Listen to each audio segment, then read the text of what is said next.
I would like to call the next speaker.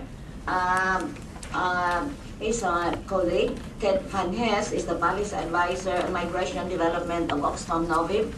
He will speak about Millennium Development Goals and how Oxfam Novib conduct our campaign.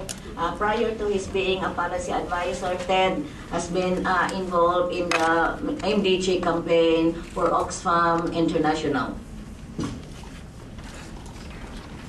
Good morning, everyone. I would like to try in 10 minutes, following up on some of the issues Mr. Roscoe has addressed, but focusing more specifically on the Millennium Development Goals. My background has been the last 4 years in Oxfam Novib on lobbying campaigning, in particular on the MDGs. I've led a group in Oxfam Novib that set up a program both internationally and nationally on the MDGs. Oxfam Novib is one of the biggest funders of the global call to action against poverty, the biggest civil society association ever that has the MDGs, achievement of the MDGs in more than 100 countries on its agenda. Last year I was seconded by Novib to set up the Dutch One campaign, the AIM campaign, which is going on for the next 3 years. In a bit less ambitious way I had wished, but still quite promising. Before working at Oxfam Novib, I've worked in the 1990s up to 2003 as the coordinator of Eurodat, which is a network of NGOs, 50 NGOs in Europe, working on debt, PRSPs, in particular targeting the IMF and the World Bank. So you have some background on myself, and I want to speak about 3 things. I assume that most of the people know what the MDGs are, and moreover there's this nice handout of the 8 MDGs. I would like to give some background of the MDGs first, and then second I would like to make a short assessment where we are with achieving the MDGs, in particular in the North in terms of what has been achieved so far in achieving MDG 8, debt trade 8, and compliance with these targets. And third, I would like to address very shortly the role of civil society and also migrant or diaspora organizations in this context. So first, everybody knows here probably that the MDGs have been agreed in the year 2000. But they were actually a projection, and I don't think many people know that, from 1990 to 2015. And actually the MDGs wouldn't have been possible at all, or wouldn't have been needed at all, if the development before 1990 had been on track. Then we wouldn't even have, we would have achieved by 2015 the level of development and the level of addressing poverty and education, health, etc., sustainable development in general, in a normal way. But in the 1990s something went terribly wrong, and this is partially because of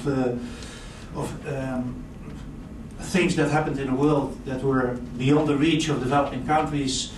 I think they were within the reach of developed countries. They were partially the effect of the policies of northern governments, and particular international institutions governed by northern governments. In particular, the structural adjustment programs that were imposed on many developing countries, IMF policies, they had a devastating effect, particularly in Africa, but also in Latin America and Asia, in several ways on achieving the MDGs, by decreasing in many countries the expenditures on health, education, social infrastructure, etc.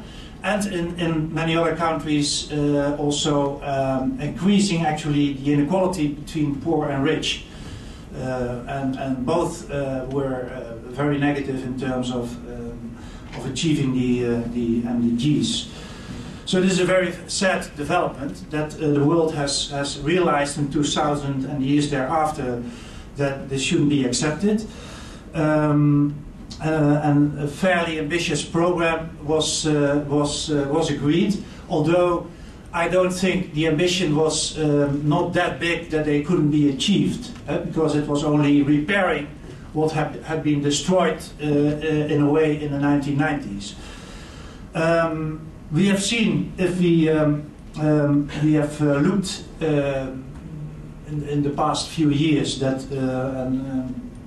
Mr. Roscoe already mentioned that China and India, and in particular many countries in Asia, are on track. Many countries, the poorest countries in Asia, aren't on track, by the way, either. Many countries also in Africa have made quite some investment in education, though the quality of these investments and leveraging on the quality of education has been poor. So in that respect, even if more money is flowing to investment in education, the question still is this money invested well, and is the quality of education achieved? On health, there is in some respect made quite some progress, also by private funds and the global fund that has been set up by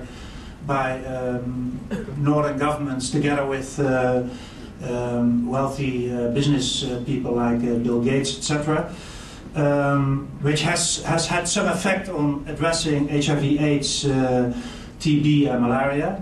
But there's also the other side of the coin, is that there is let's say an overemphasizing of these three diseases and a lack of interest in the broader policy on health, and also maybe on education on health.